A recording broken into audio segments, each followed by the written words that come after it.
मी गल्लीतला Bradman. पु ल देशपांडे. मित्र हो, आतापर्यंत माझ्यासंबंधी माझे स्नेही इतके बोललेले आहेत की खरंच मी असा आहे की काय अशी शंका मला उत्पन्न झाली आहे.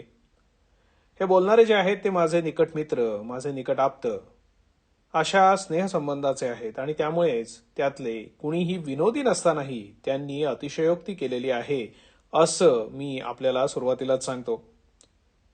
हे मी विनयानं म्हणत नाही, मी मनापासून म्हणतो आहे. याचं कारण आयुष्याच्या इतक्या वर्षात इतक्या उत्तुंग प्रतिभेची माणसं मी आपल्या देशातच नाही तर जगभर इतकी पाहिली आहे की मी दरवेळेला सांगतो त्याप्रमाणे पुन्हा सांगेन की मी माझ्या गल्लीतला ब्रॅडमन आहे. पण माझ्या बहुसंख्य वाचकांना ज्या अर्थी मी कोणीतरी असलो पाहिजे असं वाटतं आणि तरीही मी कोणी नाही असं म्हणणं हा माझ्या इतक्या वाचकांच्या बुद्धीचा अपमान आहे असं मला वाटतं, म्हणून मी ते मान्य करतो. आत्मपरीक्षण करावं वगैरे सांगणं हे सांगायला जितकं सोपं आहे तितकं ते करणं सोपं नाही. मला 61वे वर्ष लागल्याचा उल्लेख बऱ्याच जणांनी केला.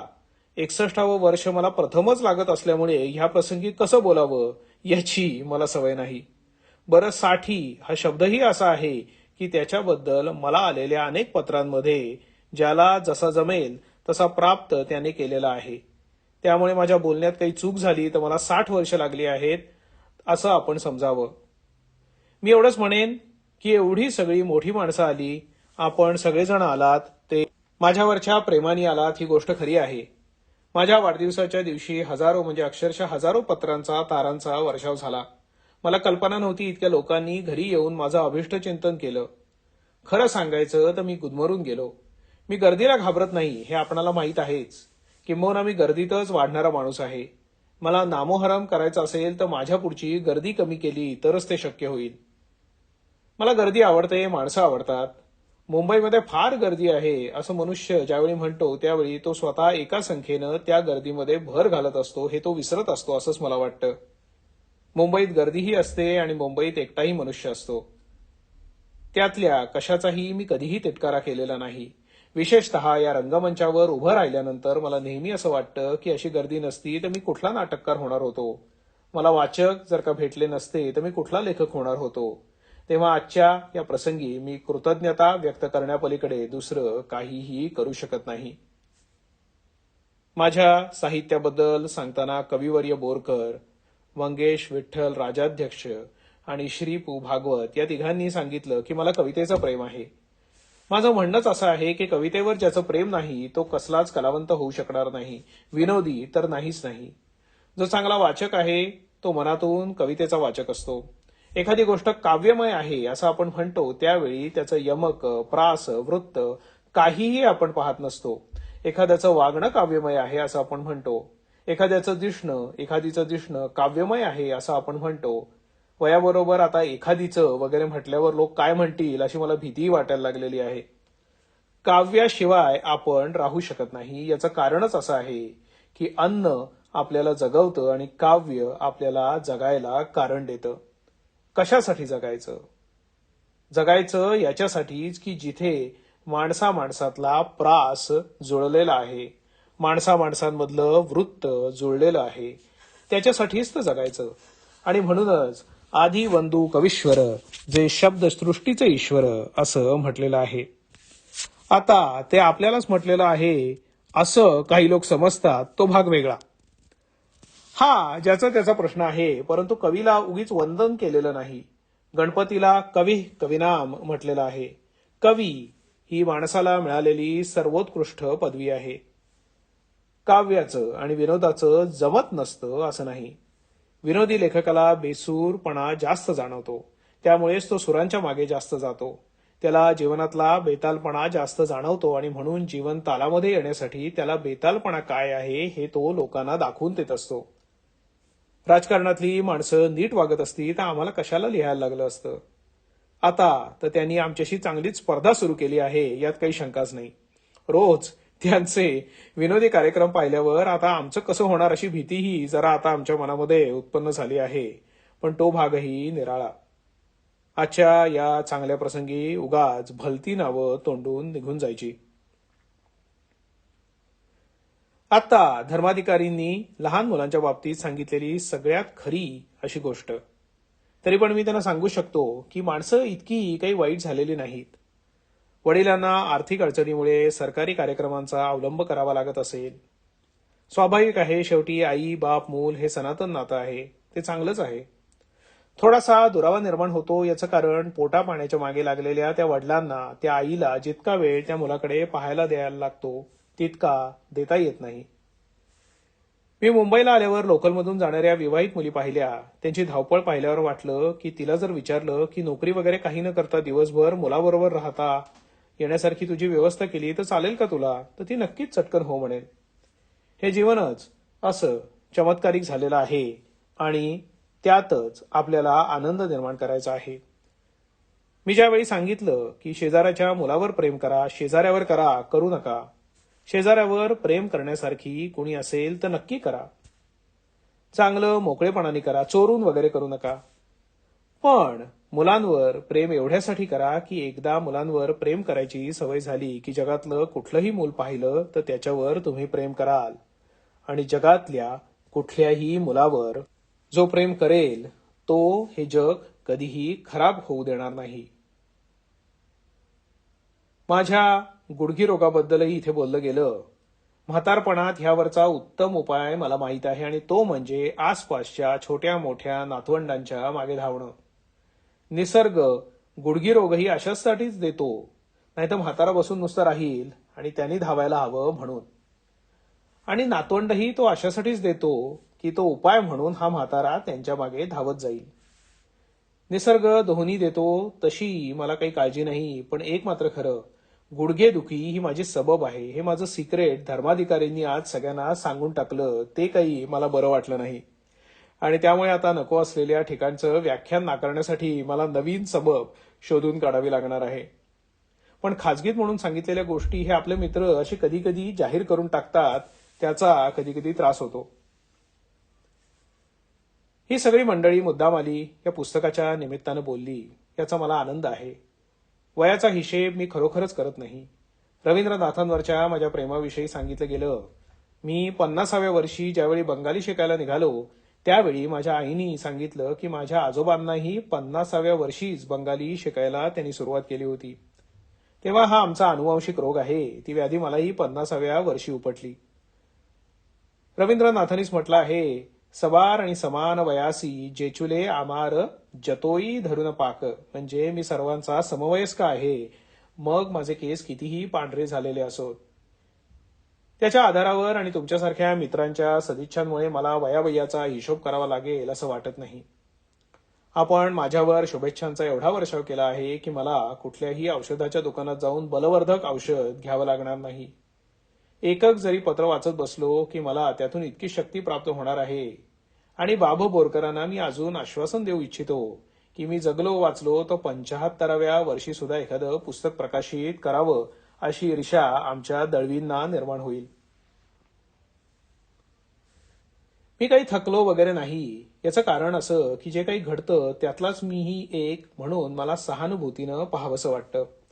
आगगाडीत बसल्यावर आपल्याला धावावं लागत नाही, पण समाजाबरोबर धावायला लागल्यावर समाजाच्या समदुःखांच्या या आगगाडीत आपणही चाललेलो आहोत. आपण त्यातले नाही, आपण काही निराळे आहोत म्हणून आपण बघायला लागतो. त्यावेळीच माणसाची पंचायत होते. आतापर्यंत मी लिहित आलो. अलीकडे काय झालंय कुणास ठाऊक. काही विद्यार्थी, विशेषतः विद्यार्थिनी आमच्यासारख्या लेखकांच्या साहित्यावर PhD वगैरे करायला लागले आहेत. त्यांना परावृत्त वगैरे करायचा मी पुष्कळ प्रयत्न करतो. तर अशाच एका विद्यार्थिनीने मला विचारलं की तुमच्या लिहिण्यामागे प्रेरणा काय. प्रेरणा वगैरे शब्दांची मी धास्तीच घेतलेली आहे. सरळ मराठीत विचारावं की बुवा का लिहिता तुम्ही, अर्थात का लिहिता यापेक्षा सध्या तुम्ही का लिहित नाही असं विचारलं तर मला बरं वाटतं. मी त्यांना सांगतो की माझ्या मनाच्या तगाद्यानं मी लिहितो, बाकी कशानेही नाही. मला ज्या क्षणी लिहावंसं वाटतं त्यावेळी मला अगोदर माहितीही नसतं की मी विनोदी लिहिणार आहे की गंभीर लिहिणार आहे. माझ्या मनात येतं, मी लिहितो. माझ्या मनाला साक्षी ठेवून लिहितो. त्यामुळे तुमचं मनही मला साक्षीला मिळतं. असा चमत्कार घडत असावा कदाचित. दुसऱ्या कुठल्याही प्रेरणेनं मी लिहित नाही. मी ज्यावेळी लिहायला सुरुवात केली त्यावेळी मी साहित्यिक व्हावं म्हणून लिहायला सुरुवात केली नव्हती. गवई व्हायचा माझा विचार होता, परंतु भारतातील संगीत कलेवर उपकार करावेत असं सरस्वतीला वाटत असेल म्हणून कदाचित मी तिथून बाजूला झालो आणि त्याच्या जोडीला संगीत कला किती कठीण आहे हे ज्या दिवशी मला कळायला लागलं त्या दिवशी आपण श्रोत्याच्या भूमिकेत जाऊन बसावं असं मला वाटलं. परंतु लोकांना काहीतरी सांगायला पाहिजे याची हौस मात्र भागलेली नव्हती आणि म्हणून मी लिहितो. मला जे दिसतं ते पाहतो, जे दिसतं तसं ते सांगायची उर्मीही बाळगतो. त्याशिवाय दुसरी कुठलीही प्रेरणा नाही. सामान्य माणसालाही हीच प्रेरणा असते. माणसं ही माणसं कधी होतात? त्यांना एकमेकांना सांगावंसं वाटतं त्यावेळी. साध्या गोष्टी आपण सांगत असतो. काय उकडतंय हो, मला माहिती आहे की हो, अहो तरी सुद्धा आपण ते सांगत असतो. आपणही म्हणतो अहो काय उकडतंय, बरोबर आहे, खूपच उकडतंय. अशीच तर ही माणसाची बोलायची प्रेरणा आहे, सांगायची प्रेरणा आहे. मनुष्य संपला असं आपण कधी म्हणतो? कोणाशी काही बोलावंसं वाटत नाही तेव्हा. मग त्याचं वय 60वं असो 25वं असो त्यात काही फरक नाही. तेव्हा एकमेकांनी एकमेकांशी बोलावं. सर्वांशीच बोलणं शक्य जरी नसलं तरी लिहिणं, रेडिओवरून बोलणं, टीव्हीवरून बोलणं हे शक्य आहे. तेच मी करत आलो. त्यातला आपण प्रतिसाद देत राहिलात आणि तेवढ्यानंच भागलं नाही म्हणून आतापर्यंत काय काय सांगितलं त्यातलं निवडक असं वेचून त्याचं हे पुस्तक तयार केलं. तशी बुद्धी जयवंत दळवींना झाली हे मी माझं भाग्य समजतो. मी त्यांना पहिल्यापासून म्हणत होतो की तुम्ही ह्यात पडू नका. आज मराठी साहित्यात, नाट्य साहित्यात अत्यंत आघाडीवरचा लेखक म्हणून ज्याचं नाव घेतलं जातं त्यात जयवंत दळवी आहेत. त्यांनी माझं साहित्य गोळा करण्यात वेळ घालवू नये आणि उगीच परिश्रम करून घेऊ नयेत असं मला वाटत होतं. त्यांच्या प्रतिभेला फुलोरा आलेला आहे. त्यांनी ह्याच्यामध्ये कशाला वेळ घालवायचा? लेख आणा, वाचा, त्याची जुळणी करा. बरं त्याची प्रूफ ते स्वतःच तपासतात. आमच्याकडे मलाही अडचण नाही. माझी बायको एका हातानं डाळ आणि एका हातानं प्रूफ निवडीत बसलेली असते आणि दोन्हीतले खडे बाजूला अगदी छानपणे करीत असते. कधी माझ्या साहित्यातले खडे बाजूला होतात तर कधी डाळीतले. दळवींना प्रूफ स्वतःला तपासावी लागतात. बरं मी असा लेखक आहे की छापखान्यात छापलं कसं जातं हे मला अजून नीट माहिती नाही. वसंत सरवटे यांनी थोडी थोडकी नव्हे तर चांगली 75 चित्र काढली आहेत आणि वरच्या कव्हरवर माझ्या नावाचा स्टॅम्पही आता काढून टाकला आहे. कदाचित सरकारचा काहीतरी गैरसमज होईल म्हणजे स्टॅम्प काढायला झाले वाटतं म्हणजे 100 वर्ष झाली का हो जयंती का यांची? असो, कारण आपल्या देशामध्ये स्टॅम्प हा एखाद्याच्या चारित्र्याचा आहे असं न मानता 100 वर्षापूर्वी याचा जन्म झालेला असावा असंच मानलं जातं. पुष्कळ वेळा आपल्याला तसंच ऐकायला मिळतं. म्हणजे ज्यांचे स्टॅम्प काढले आहेत त्यांच्याबद्दल अनादर मुळीच नाही. उलट ज्यांच्याबद्दल आदर आहे त्यांचे स्टॅम्पच मुळी काढू नयेत, कारण तो चिकटवताना आपण असा म्हणजे तोंडाच्या जिभेला लावून काढत चिकटवतो. कुणाकुणाचे स्टॅम्प काढायचे असं जर का मला विचाराल तर मी पहिल्यांदा हिटलरचा काढा असं सांगेन आणि त्याच्या पाठीमागे चाटून असं दाखवीत इथे लावा. या यादीमध्ये मी दुसरी कोणती नावं घालू शकतो हे आपल्या सगळ्यांना माहित आहे म्हणून मी काही बोलत नाही. तर आता या सर्वट्यांनी स्टॅम्प वगैरे काढून माझं पुस्तक फारच सुंदर केलं आहे. शिवाय त्यांनी पोस्टाचा शिक्का मारल्यामुळे मला जरा बरं वाटतं. पोस्टाचं आणि माझं काय नातं आहे कुणास ठाऊक, पण मला या लोकांबद्दल आतोनात दया, करुणा, प्रेम सगळं काही आहे. इतकी गुलाबी पत्र आलेली असतात पण त्यातलं एकही पत्र पोस्टमन वाचत नाही आणि वाचलंच तर प्रेम किती खोटं असतं हे त्याला कळेल हा तो भाग वेगळाच. पण हे स्टॅम्प वगैरे काढले आहेत. चित्र तर अतिशय छान आलेली आहेत. माझं चित्र काढायचा प्रयत्न त्याने 50 तऱ्हांनी केला आहे पण त्यात ते यशस्वी झाले असतील असं मला मुळीच वाटत नाही, कारण माझी व्यंगचित्र आजन्म निघू शकतील इतकी व्यंग माझ्या चेहऱ्यामध्ये आहेत. मागे एका मुलीने विचारलं होतं की काका पैसे देऊन तुम्हाला कोण कोण बघायला येतात? तिच्या डोळ्यांसमोर हेमा मालिनी वगैरे असतील आणि मला पैसे देऊन कोण बघायला येईल असं तिला वाटत असावं. तर दळवी आणि सरवटे या माझ्या मित्रांनी दोघांनी विलक्षण परिश्रम घेतले. हे अशा तऱ्हेने पुस्तक काढायला बसले आहेत की एखाद्या फालतू गवयाच्या गाण्याला एका बाजूला थिरकावा आणि दुसऱ्या बाजूला सारंगीला कादर बक्ष बसावा तसे. त्यांनी मैफिल रंगवावी आणि गवयांना अधूनमधून असं करावं असं हे काहीतरी झालंय. माझं एवढं चांगलं पुस्तक निघायला वयाचं 60वं वर्ष यावं लागतं याबद्दलच मला वाईट वाटतं. याचा अर्थ यापूर्वी चित्र काढायला आलेल्या चित्रकारांच्या कलेबद्दल मला मुळीच आदर करायचा नाही. छपाईवाल्यांचा तर नाहीच नाही. पण इतकं सुंदर पुस्तक एखाद्या विनोदी लेखकाचं, मराठीतलं एक हे संग्राह्य पुस्तक वाचा किंवा न वाचा, एक सुंदर पुस्तक म्हणून त्याच्याकडे पहा. मी म्हटलं एवढं सुंदर पुस्तक काढणार हे मला जर का अगोदर कळलं असतं तर मी आणखी काही लिहिलं असतं. दळवी म्हणाले नको. याच्यावरून मला कळलं की या अगोदरचं लिखाण त्यांना आवडलेलं असावं. दळवी म्हणाले की याचं नाव काय ठेवूया. मी म्हटलं ठेवा काय निवडावं निवडणारे वगैरे असं काहीतरी. दळवी म्हणाले म्हणजे काय. मी म्हणालो त्याचा अर्थ उडदा माझी काळे गोरे असा आहे. मग साठवण असं त्याचं नाव ठेवलं. अतिशय सुंदर पुस्तक. त्याहूनही मला अधिक धक्का बसला तो 5च्या 5,000 प्रती आपण विकत घेतल्या आहेत हे ऐकून. महाराष्ट्रानं अभिमानानं सांगण्यासारखी ही गोष्ट आहे असं मला वाटतं. 25 रुपयाचं पुस्तक सुद्धा आम्ही घेतो. हाच मी माझा मोठा गौरव समजतो. त्याबरोबर हेही सांगतो की कोठावळ्यांनी हे पुस्तक काढताना अलीकडील किमतींमुळे त्यांचे अंदाजही फार चुकलेले आहेत. पुढलं पुस्तक सवलतीच्या दरात देताना त्यांना किंमत वाढवावी लागली आहे असं कळलं. पण ते खपतंय म्हणून किंमत वाढवली असं आपण समजू नये. माझ्या बाबतीत आपण असं समजणार नाही अशी माझी खात्री आहे. मला आणखी एक उल्लेख कृतज्ञतापूर्वक केला पाहिजे. माझ्या या दोन्ही कलावंत मित्रांनी लेखक मित्रांनी हे काम विनामूल्य केलेलं आहे. नुसतंच विनामूल्य नाही तर या धडपडीत या दोघांना किती खर्च झाला असेल याची मला कल्पनाच करवत नाही. या मुंबई शहरात मला आवडत असलं तरी इकडून तिकडे जायचं झालं तर एक एक मनुष्य काय काय किती किती खर्च करतो. आईबद्दल आदर असून सुद्धा मी परवा तिला सांगितलं की तू मला हल्ली 90 रुपयांना पडायला लागली आहेस. येण्या जाण्याच्या खर्चात फारच महाग पडायला लागली आहेस. तरी सुद्धा इतक्या लोकांना पत्र पाठव त्यांची उत्तरं पाठव असं असून सुद्धा त्यांनी पुस्तक मात्र सुंदर काढलं याबद्दल त्या दोघांचेही मनापासून आभार मानतो. ही जबाबदारी घेणाऱ्या केशवराव कोठावळेंचे आभार मानतो आणि पुस्तकाचं मुद्रण अतिशय सुंदर केल्याबद्दल मौज प्रकाशनचे आभार मानणं म्हणजे राजहंस पांढरा स्वच्छ आहे असं म्हणण्यासारखं होईल. त्यांचं काय निराळे आभार मानायचे. त्यांनी वाईट पुस्तक कधीच काढलेलं नाही.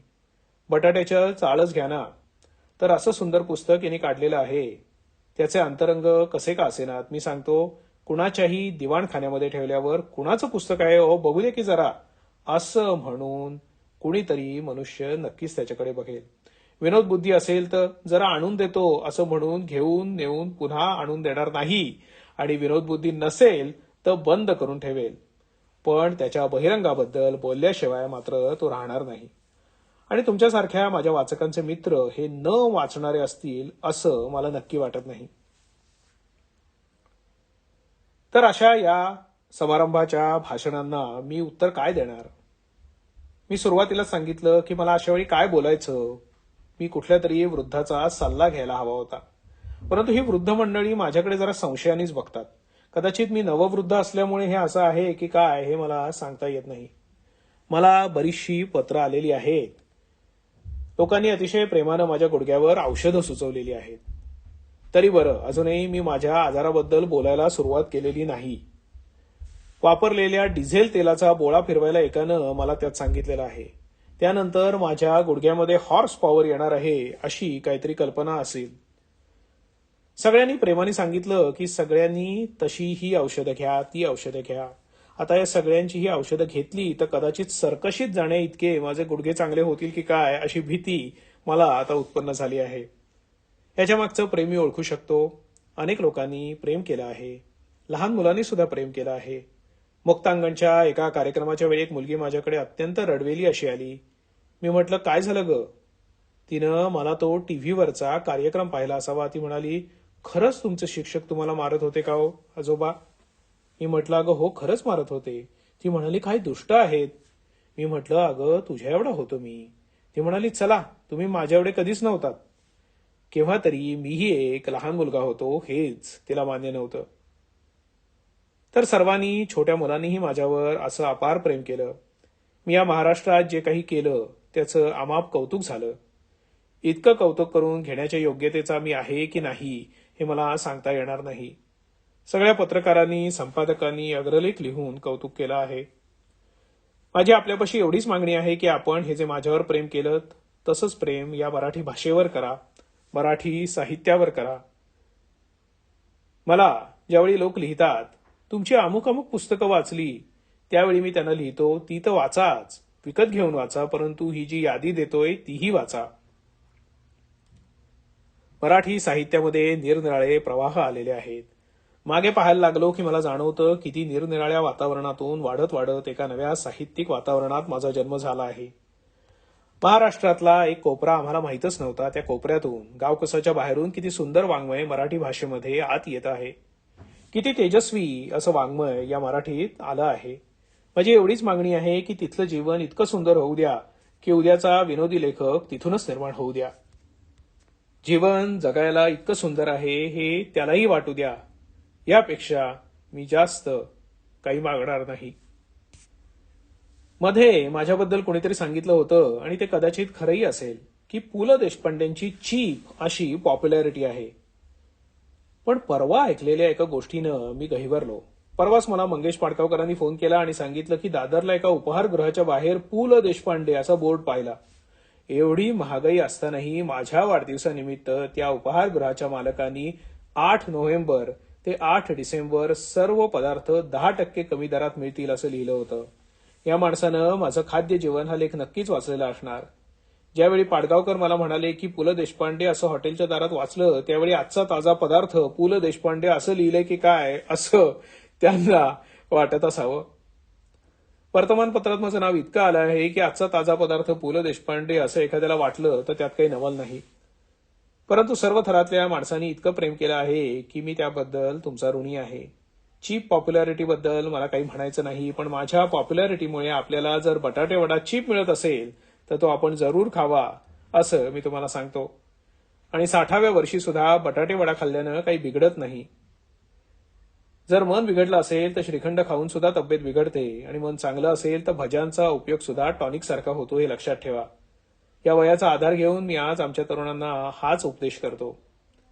मित्र हो, मी आपला ऋणी आहे, आभारी आहे. याहून अधिक काय बोलू.